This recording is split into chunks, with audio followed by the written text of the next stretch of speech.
Good evening, everybody, and thank you for joining us here on Facebook as we continue the conversation about school violence. And tonight we want to talk with some of our community leaders and with you about what is wrong with the world right now, right? So many all things. these school shootings in particular. Now, some of it is guns, but clearly there are some deep-rooted societal issues as well, and we hope to hold all of that up to the light and kind of see what we find out. Yeah, 2 weeks ago, we talked with you, our viewers, right here on Facebook about what needs to be done. And tonight, we're excited to bring more voices and perspectives to the table from public safety, educational, and family and faith-based backgrounds. We will introduce you to them in just a few minutes, but we're going to delve into a lot of different topics tonight as we work to craft solutions to the problems that we're seeing right now. Yeah, again, this is a conversation that we want to have as a community, and we feel like by doing it this way, rather than a town hall at a local school or a municipal building, that we can reach more people and have more people involved in the conversation. Why are we doing it today? Well, today marked one of the biggest student protests since the Vietnam era. Young people walked out of schools all across the country. They are demanding action on gun violence, really in a way we have never seen before. Tens of thousands of students took part today at as many as 3,100 schools. Participants left class at 10 a.m. for 17 minutes, a minute for each of the victims of the February 14th school shooting in South Florida. Some carried signs and they gathered on school grounds and athletic fields, while others were holding moments of silence. Many of them feel that they're saying enough is enough. We saw that hashtag out there today, hashtag enough, stressing that too many young people have died. We are fighting not just for those who are no longer here, but for those who might come next. This is the youth of America speaking out, and even though we can't vote, we still have a voice. And more protests are planned in the coming weeks.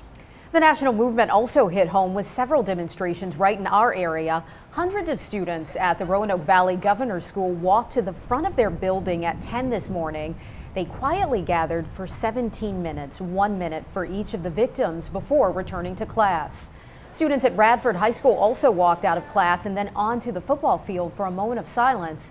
Meanwhile, parents and students stood around the flagpole at Appomattox High School praying for Parkland. And in Lynchburg, students at Heritage High who weren't allowed to walk outside gathered in the gym to sign a banner for students at Marjorie Stoneman Douglas. In downtown Roanoke, more than 100 members of the community came together. They actually had their own protest. This is called the One Day, One Voice movement. This is something that's happening right here in Roanoke, originated in Roanoke, and it's focusing on gun safety, specifically encouraging parents to lock guns up and keep them away from kids. And in a dramatic show of solidarity, they locked arms and formed a human chain which stretched from the Roanoke Public Library all the way to Elmwood Park. And some parents even pulled their kids out of school so they could join in this protest. I think this will directly affect my children later on, their children. Something that I think as a parent you don't quite ever want to have the conversation with your children about violence in any form, but this has hit kids in so many different forms and fashions. And they also held a minute-long moment, if you will, of silence. So lawmakers are also a part of this entire conversation, and they also took action today to improve school security. The Senate held a hearing on the Parkland shooting while the House passed a school security funding bill. Several pieces of legislation have been proposed since the shooting, but action has been slow. Today, some members of Congress even stood alongside student protesters who took their message to the White House. And Virginia lawmakers are taking some steps to make schools safer. A new special committee made up of 22 delegates will be studying emergency preparedness, security infrastructure, and other safety issues. And that group will then recommend some new bills, presumably, to next year's legislative session. Delegate Danny Marshall, who represents parts of Southside, will actually serve as the vice chairman, and he feels confident that this bipartisan committee, Republicans and Democrats, can come together and keep children safe ultimately. What we're going to do is look all over the U.S. and look for best practices and look for what some other schools are doing here in the States, but also maybe get some information from what's happening abroad. I'm sure that Israel has probably already crossed this bridge, and so we'll look at those ideas. And it might be a number of different things. It could be from the classrooms being secure. It could be, I would think that probably is going to happen is you're going to have a metal detector at entrances to the school. Delegate Marshall says the first committee meeting will likely take place this spring, but a specific date so far has not been set. And following the announcement of a select committee, the Virginia Education Association announced plans to form a task force to study school safety. The organization says they'll focus on broader ideas to help protect students and staff from gun violence. It's been heartbreaking the number of times we've been through this with large-scale shootings without comprehensive action taken. We need to follow students' lead in this case. We need some fresh thinking. We need to bring in the best minds on school safety. We need to draw from school administrators, from law enforcement, and figure out where do we need to go from here, because enough is enough. The VEA is expected to make their recommendations by the end of August. So today was obviously a big day, and tonight we have invited 3 members of our local communities to take part in what we're calling a roundtable discussion amongst us and then also you at home. Now, these folks represent sections of society that all have a voice in this conversation about school and gun safety. First of all, we will have with us Chris Perkins. He's the former police chief for the Roanoke City Police Department. He spent 23 years on the force before retiring in 2016. And Dr. John Patterson is the superintendent of Liberty Christian Academy in Lynchburg. It's the largest private day school in Virginia with more than 2,000 students on campus. He's also a West Point graduate. And we also have Josh Harvey with us, who is the family pastor at Fincastle Baptist Church, where he works one-on-one with children and parents as they struggle to deal with life challenges. And we do want to remind you to submit your questions. Of course, we are going to be monitoring Facebook all night. So if there's a question that you have for our panelists, certainly post it, and we will get to that and we will share that with them. All right, so gentlemen, thank you for joining us. We have a lot of things that we can talk about tonight. We can talk about guns. We can talk about what we might actually physically be able to do at a school that might help, like a metal detector or something like that. Then we can talk about society, because I think we've got some societal ills out there. We didn't used to have school shootings, and now we have school shootings. My rule of thumb is if something changed, then something changed. Okay, so, but first of all, I think one of the big things out there from President Trump all the way on down is talking about guns in schools. And maybe Dr. Patterson's a good place to start with you, because your school has teachers who are armed as a potential deterrent to this. So do you want to talk about how you got to that point and decided that was a good idea? Sure. With all going on in society, my school board about 3 years ago began a discussion on what we could do as a community. And my school board decided that they wanted to begin investigating how we might put guns in our schools to protect ourselves. And so it took us nearly 2 years to implement the system we have in place now. So it's not something that is easily done. And we began with kind of what President Trump has talked about: volunteers and finding people who have experience with firearms. It started with that discussion. From there, it went on to just who could qualify with a weapon. So we began this idea of working with the local police department, of training, right? They could stop it at any time, but we went and we shot at the range, and they taught us what we were doing right and what we were doing wrong. And they took some people and said, you can't be part of this group, because they felt that they didn't have the safety for it. So we include the police department in this training, and that's really the key to this. The key is finding people who are trained, finding people who want to participate, and making sure they know what they're doing. The third part of that is we conduct active shooter training in our building twice a year, and it's pretty real. We have an intrusion alarm, a panic system that goes off. The local police is part of that and helping us and training us, and we put our teachers and our administrators in real situations twice a year. It goes from 6 o'clock in the evening to about midnight. And we just train on what we would do if, and we run scenarios. And the local police has partnered with us in helping us, because they've seen us train and our people know what they're doing with their firearms. We have a total of 10 people in the building who carry firearms. We all carry. Did the students know which ones? No, sir. No one knows who they are. And it's concealed carry, right? Concealed carry. We all carry the same platform. But they can't figure it out? Oh, I'm sure they figure it out. Kids figure everything out. That's what I thought. But you don't tell them. No, we don't publicly make that known to anyone. And there are about 3 teachers and about 7 administrators who carry inside the building. Okay. During that process to get to where you're at, was there ever at any point any sort of pushback in which people were saying, hey, it should be a teacher's responsibility to teach and solely focus on teaching and not also have to worry about securing the school? Never. Not in our community. Our community not only needs that and wants that, but we have people who come to LC just because of it. So I know that sounds crazy, but I have never received an email or received any negative publicity about what we're doing. But again, we're very transparent in the training that we do that leads up to this. We say all the time, we just didn't throw a bunch of handguns on the ground and say, pick one up. The local police department is the one who's training and helping us prepare. Could we agree that your community is perhaps a little bit right of center and more conservative than some of the other communities that are out there?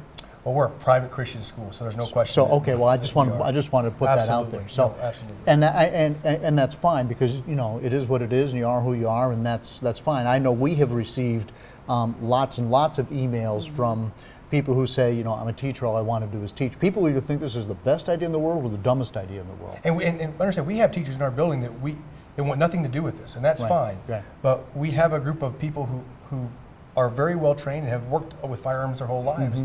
That are very competent. And I would argue there's probably someone in every building that's had some experience with weapons. But I also understand different schools and different beliefs, and this is a school board decision. This is a city, county. I understand that for every group it's going to be different. Sure, for us, it just works for what we do. Yeah, and I think that's great that it's working for you. Chief Perkins, ex-Chief Perkins, if you will. And you and I go way back. We did any number of stories over the years here, even going back to when you were a lieutenant, I remember, and when I've actually fired some guns with you on the range. The adage is the only thing that stops somebody with a gun is somebody else with a gun. True or false? I know I put you on the spot there, but yeah. I would disagree that the answer is true or false. It truly depends on the circumstances, the level of experience the people are involved that are involved in that combat. A shooting situation is, until you've been in one, you really don't know how you're going to respond. You can train all the time. You can talk to veterans. Veterans will tell you the same thing. I have been in a shooting situation, and I didn't know how I would respond until I was in it, and I'd had hours on the range. Shooting at a paper target is a different situation than entering into a combat with someone who is armed also, and that's very difficult. When it comes to what I tell police officers in training situations, no matter what encounter you're in, there's always somebody with a firearm, and they kind of look at me until they realize, I may be the only person with a firearm, and so how do you secure that firearm? When do you pull that firearm? Do you know what your target is, what's behind your target?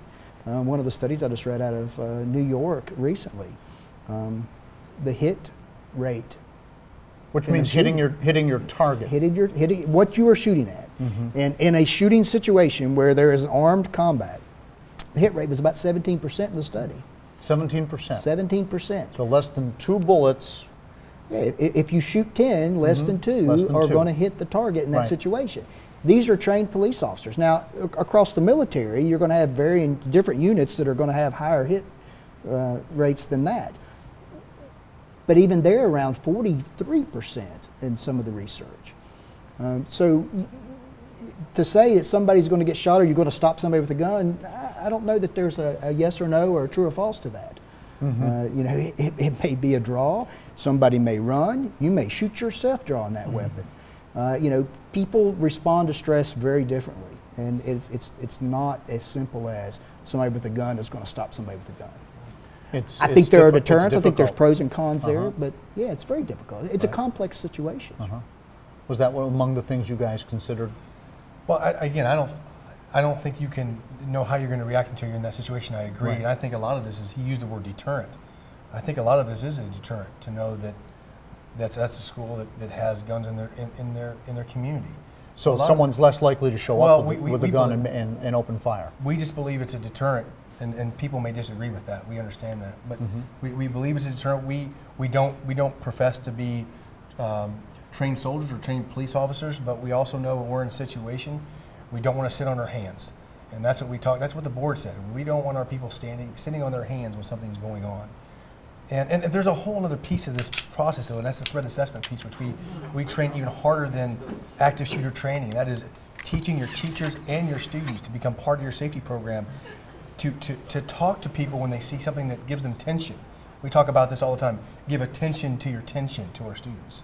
And we have an assembly where we let our students interact with us, give us scenarios, and they are part of our plan of safety. And that's the biggest piece of this.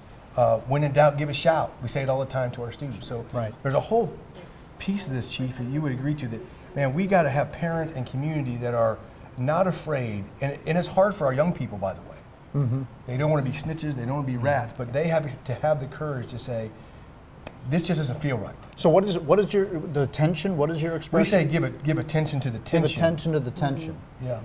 How do you know? If they have any tension, when in doubt, give a shout. If your buddy says something, you must report it. It may be nothing, but we tell our kids it may be something. Okay. And so we work really hard. Our kids report a lot of things, and we do a lot of investigations, and most of the time it is nothing. But those kids are reaching out and need help, and that's where this really starts, this idea of threat assessment of your staff and that's where this starts. Before you put guns in the school or anywhere else, it's trying to stop those things from ever happening. Pastor Harvey, do you find that as a part of your ministry and at church, when you're talking with families and you're talking with young people, that you're running into this where children don't necessarily want to say something or may not necessarily know how to express themselves? Absolutely. Anymore, you don't want to be that kid that tells on everybody else. I mean, growing up, the tattletale wasn't the place to be. So yes, absolutely. I think the other side of it, though, is you also have to teach your kids how to understand and how to respond in certain situations. So if they sense something, like you said, I mean, kids are smart. They're smarter than we give them credit for. And in working with the kids that I work with, and I primarily work with kids that are birthed through about 5th grade.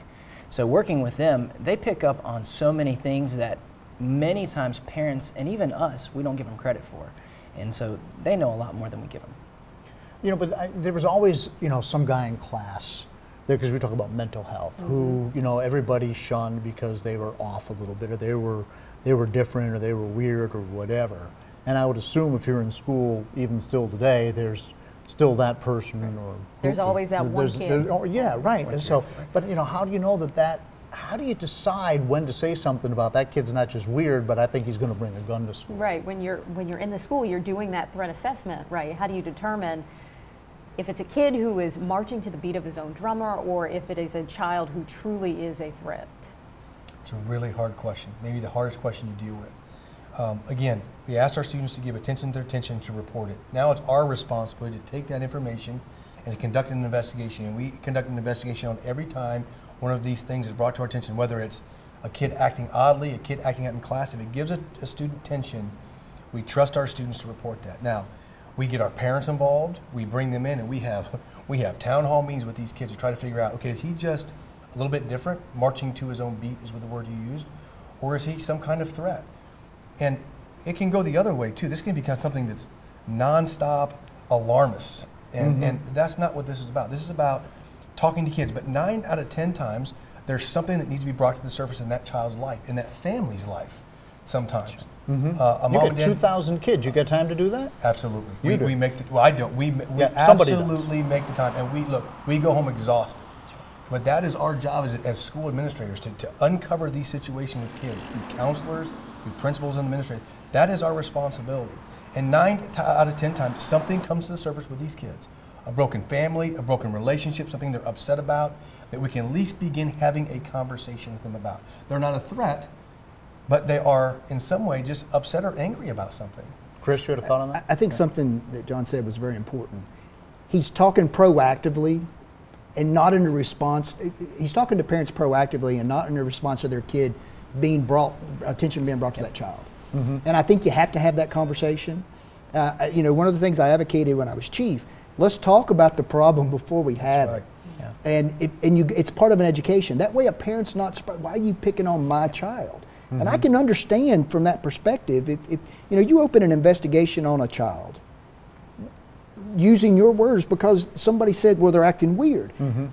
you need to have dialogue, prepping parents that, look, we are concerned, we're going to work with you, but if something comes to our attention, we want to involve you, and we're telling you now that we want to involve you. And I think that is very important. Another thing that John said I thought was very important, going back to the previous, he's constantly working through, it's scenario based, and so it's evidence based. He's working through situations. Why does the fire service mandate, and why do states mandate that we have weather drills at schools, we have fire alarm at drill? When's the last time you had a fire in a school that killed a student? How many schools you think have active shooter drills like John mentioned on a routine basis? Not enough. Exactly. Right. And so that's why we've got to be more proactive. And so the other thing we have to be concerned about is, there's been a term that I'm not so, I don't like this term, but there's this theory that there's suicide by cop out there where somebody is looking. My concern for schools is they need to have this conversation. You may have had this conversation, but I know that the states that have had weapons with educators for a long time, they've had these discussions where sometimes that draws attention to you. Right.